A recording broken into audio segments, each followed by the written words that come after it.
जैसे आपका यह कहना है कि जिसकी सरकार होती है चुनाव आयोग उसके पक्ष में काम करता है। ऐसी बात ही नहीं है केंद्र की मोदी सरकार एक डरपोक सरकार है। ये तो फैसला चुनाव आयोग का है। चुनाव आयोग आजकल मोदी जी की पॉकेट में हो गया है। तो कर्मचारी का बंद था ना पूरे भारत में, ये तो कर्मचारियों का बंद था। लगभग 25,000 कर्मचारी आज सड़कों पर हैं और उसी का फायदा तेजस्वी यादव भी उठा लिए। आप लोग यहाँ रोड पर तिरपाल बिछा के बैठे हुए हैं, क्या परेशानी है? आज 9 जुलाई को नेता प्रतिपक्ष तेजस्वी यादव के द्वारा अपने कार्यकर्ताओं से यह आह्वान था कि पूरा बिहार में चक्का जाम होना चाहिए।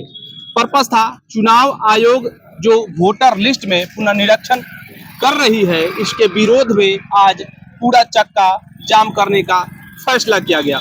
इसी में आज हमारी मौजूदगी परसा विधानसभा दरियापुर परीक्षण चौक पर है और यहीं पर राजद के कई सारे कार्यकर्ताओं हैं। यहाँ पर कई सारे भावी विधायक प्रत्याशी भी है।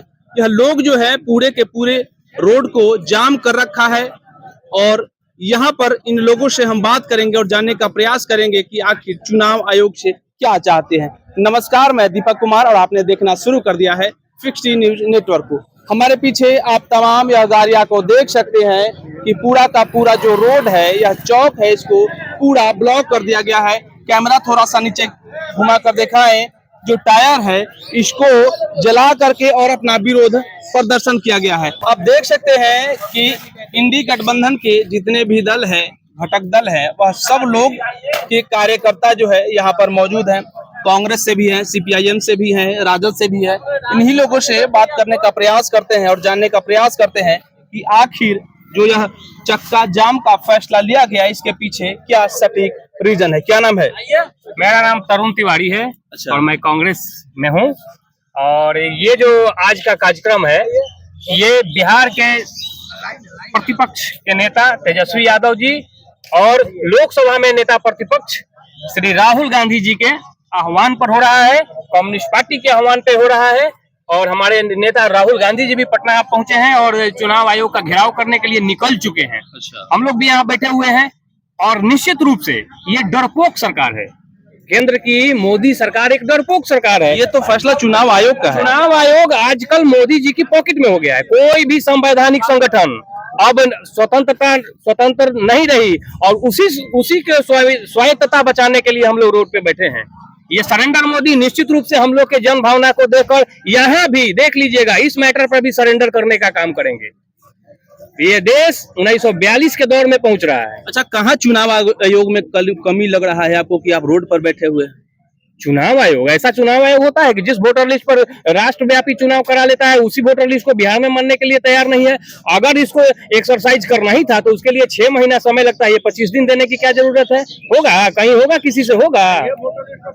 ये बिहार में वोटरों की संख्या कम करने का प्लान है और बैकडोर से सत्ता हथियाने का ये एक प्लान है जिसको हम लोग सफल नहीं होने देंगे और एक्सपोज कर गया है उनका ये प्लान। अच्छा, क्या लगता है चुनाव आयोग से आपकी पार्टी क्या मांग रखती है?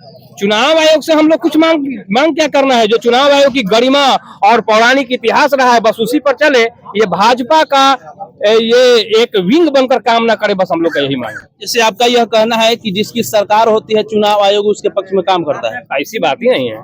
ऐसा संविधान के तहत चुनाव आयोग को भी एक अधिकार है, उसी के अनुसार चलना है। लेकिन अगर किसी पार्टी के अनुसार चलेगी तो इसका सर्वत्र विरोध हो रहा है और होते रहेगा। चलिए, जो इस लिस्ट का प्रपत्र बीएलओ के द्वारा घर घर पहुंचाया जा रहा है, आपके घर पहुंचा है? नहीं पहुंचा है। क्यों नहीं पहुंचा है? पहुंचा ही नहीं है तो बीएलओ जाने। वो बीएलओ क्या करे? इतना दिन में इतने वोटर के पास सब समय में पहुंचना संभव है? फिर हम लोगों को सब बाकी लोगों को मजदूर क्लास के लोगों को तैयारी करने में संभव ही नहीं है। जिस काम को 6 महीना मिनिमम लगना चाहिए उसको 25 से 30 दिन में असंभव चीज है और ये एक्सपोज कर गए हैं लोग। इनकी भंडा फूट गई है। चलिए, बाकी और हम राजद के कार्यकर्ता से बात करने का प्रयास करेंगे। अच्छा, क्या नाम है आपका? कमलेश राय। आप लोग यहाँ रोड पर तिरपाल बिछा के बैठे हुए हैं, क्या परेशानी? परेशानी यह है कि यह नरेंद्र मोदी और अमित शाह के इशारे पर चुनाव आयोग बिहार में 3 महीना शेष है विधानसभा चुनाव का। इसी वक्त फरमान जारी किया कि 8 करोड़ फर्जी मतदाता हैं जिसका पुनरीक्षण कार्यक्रम कराएंगे। उसकी मंशा है कि यहाँ दलित, पिछड़े, शोषित, वंचित, अकलियत समाज के वोटरों को गुमराह करके बलगला के उनको किसी तरह रोका जाए, डिस्टर्ब किया जाए, वोट देने के अधिकार को छीना जाए। पूरे बिहार की जनता, गरीब, पिछले, शोषित, वंचित, अकलियत, पीड़ित लोग इसका पुरजोर विरोध कर रहे हैं और आज संपूर्ण बिहार बंद है। चलिए, आपकी जो नेता प्रतिपक्ष है वह शिक्षा को लेकर के बात करते हैं, लेकिन आप जो लोग यह पूरा चक्का जाम किए हुए हैं, इसमें हमने देखा कि कई सारे स्टूडेंट हैं जो कि किसी न किसी कारण से अपने एग्जाम देने जा रहे थे, जो कि फंसे हुए हैं, और यह कहा जा रहा है कि आखिर हम लोग एग्जाम नहीं देंगे तो क्या करेंगे। नहीं तो आप सुन लीजिए कि परीक्षार्थी, जो मरीज है, एम्बुलेंस वाले, महिला लोग और जो लाचार वृद्ध है जो दवा हुआ लेने जा रहे हैं, उन लोगों के लिए हम लोग फ्री रखे हुए हैं और कहीं कोई ये नहीं है। इसका प्रमाण आपको हम दे सकते हैं। एक दो गलत मानसिकता के मनुवादी लोग आकर के, जबकि उनको कहा जा रहा है कि पटना जाने के लिए आपके गाड़ी को पास दे दिया गया है, फिर भी वो अपनी गलत मानसिकता का परिचायक है, सूचक है। वो हमारे नेता और हमारे कार्यकर्ता को बदनाम करने का ये एक उनका भी एक नया तरीका है। चलिए, और भी लोग हैं, उनसे बात करने का प्रयास करते हैं। क्या नाम है? मेरा नाम राम अयोध्या राय, मुखिया ग्राम पंचायत राजपुर दरियापुर, सारण जिला मुखिया संघ का कार्यकारी अध्यक्ष। चलिए, आप यहाँ रोड पर चक्का जाम किए हुए हैं, आखिर आपका विरोध क्या है? हम लोगों का विरोध ये है कि चुनाव आयोग ने साजिश के तहत वोटर पुनरीक्षण कार्य लाया है, जिसमें जितने कमजोर, गरीब, गुरबे, अकलियत, अति पिछड़ा, हरिजन, गुर्जन, जितने लोग हैं जिनके पास जो प्रमाण पत्र मांग रहा है और वो नहीं है, तो साजिश के तहत वोटर को वोट से नाम हटाने का और चुनाव जीतने का यह साजिश किया गया है। इसलिए हम लोगों के नेता ने इसका पुरजोर विरोध किया है और आज 9 तारीख को पूरे बिहार बंद का आह्वान किया है।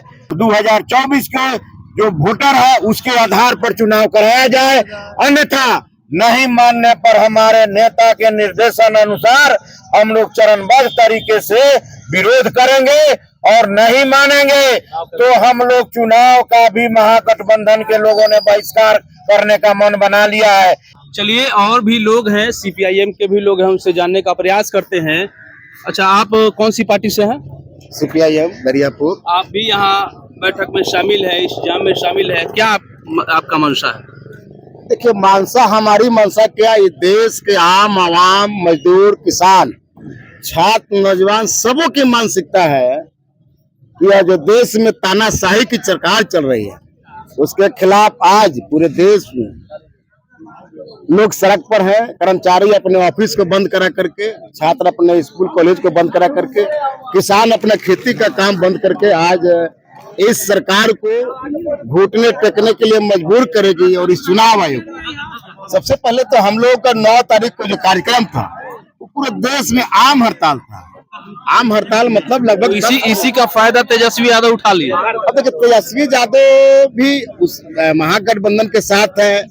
ये तो कर्मचारी का बंद था ना, पूरे भारत में ये तो कर्मचारियों का बंद था। लगभग 25,000 कर्मचारी आज सड़कों पर हैं और उसी का फायदा तेजस्वी यादव भी उठा लिए। तेजस्वी यादव फायदा नहीं उठाए, तेजस्वी यादव आम आवाम मजदूर की लड़ाई के साथ है। अच्छा, तेजस्वी ने फायदा नहीं उठाया। राहुल गांधी भी आज पटना में आए हुए हैं। अच्छा, हमारे सीपीआईएम के general secretary M A Baby भी पटना में आए हुए हैं। सीपीआई के डी राजा भी पटना में आए हुए हैं और राहुल गांधी भी आए हुए हैं। आज इन लोगों का मार्च भी चल रहा है, वो मैंने गांधी मैदान से लेकर के और चुनाव आयोग के कार्यालय के नजदीक। आप जो कह रहे हैं कि वोटर लिस्ट को बढ़ा दिया जाएगा, वोटरों की संख्या घटा दिया जाएगा, क्या आपको लगता है कि इससे सिर्फ इंडी गठबंधन को ही नुकसान है, भाजपा को नुकसान नहीं है, या फिर आपको लगता है कि इससे इंडी गठबंधन को फायदा है, भाजपा को फायदा नहीं है? मैं बता रहा हूँ, इंडिया गठबंधन के जो वोटर्स हैं वह समाज के दबे कुचले, पिछड़े, दलित, अल्पसंख्यक लोग हैं और ये इतने सात्विक लोग हैं क्योंकि इनके पास प्रत्येक बूथ का रिकॉर्ड है। ये पार्लियामेंट के चुनाव में जो यहाँ से पार्लियामेंट के सांसद हैं, जो यहाँ से लोकसभा में नेतृत्व कर रहे हैं, उनके यहाँ पुरजोर आंकड़ा है उतना आंकड़ा पूरे देश में किसी के पास नहीं होगा। यह जो यहाँ का सांसद है ना, एक एक बूथ का उसके पास रिकॉर्ड है कि लोकसभा चुनाव में हमको किस बूथ पर वोट मिला है और किस बूथ पर वोट हमको नहीं मिला है, किस वोट पर हमको कितना वोट मिला है, एक एक वोट को वो जानता है। और एक साजिश के तहत वहीं वो डैमेज करेगा, वहां वो चोट पहुंच जाएगा जहां उसको वोट नहीं मिला। इन्हीं बातों के साथ आपके पूरे टीम को, आपको बहुत बहुत धन्यवाद। जो आपके मीडिया पर जो आम पब्लिक सुन रही है, मैं उस जनता को, वो आम मतदाता को, उस मालिक को बार बार प्रणाम करूंगा, क्रांतिकारी अभिनंदन करूंगा, लाल सलाम पेश करूंगा कि आप पुरजोर मजबूती से इस गठबंधन को वोट दीजिए, अन्यथा हम मानने वाले नहीं हैं। आप तमाम लोगों को इनकलाब जिंदाबाद, जय हिंद। आपने देखा कि यहाँ जो घटक दल के कार्यकर्ता लोग थे, उन्होंने अपनी अपनी बात रखी। बाकी यहाँ के और भी जो लोग हैं उनसे बातें करेंगे और जानने का प्रयास करेंगे कि आखिर वह इस विरोध के पक्ष में क्या सोचते हैं, चुनाव आयोग के लिए क्या सोचते हैं।